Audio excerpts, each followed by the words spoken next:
नातेपुते जवळील भीषण अपघात 38 तासानंतर प्रीती टिळेकर यांचा मृतदेह सापडला।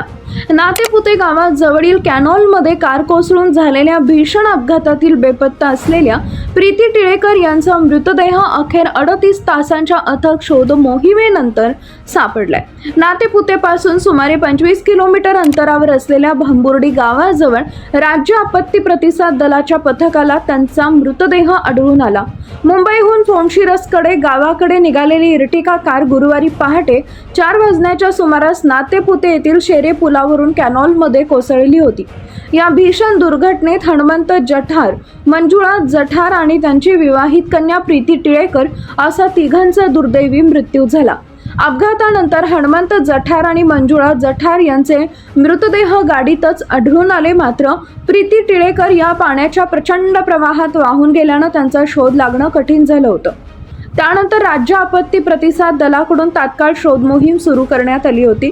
कॅनॉलमधील पाण्याचा वेग अत्यंत तीव्र असल्यानं शोध कार्यात मोठे अडथळे निर्माण झाले। स्थानिक नागरिकांनी विविध ठिकाणी शोध घेण्याचा प्रयत्न केला, पण प्रशासनाकडूनही अविरत प्रयत्न सुरू होते। अखेर आज सायंकाळी भांबुर्डी गावाजवळ शोधकार्य सुरू असताना पाण्याच्या प्रवाहावर त्यांचा मृतदेह तरंगत असताना आढळून आला। 38 तासानंतर ही शोध मोहीम संपली।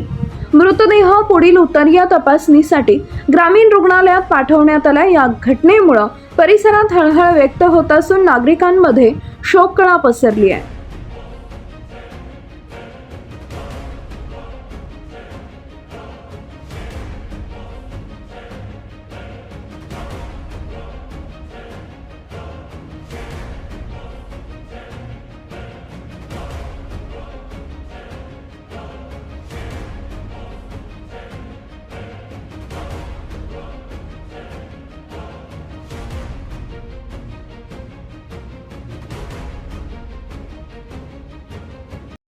न्यूज साठी संदीप जठार, गोंदवले।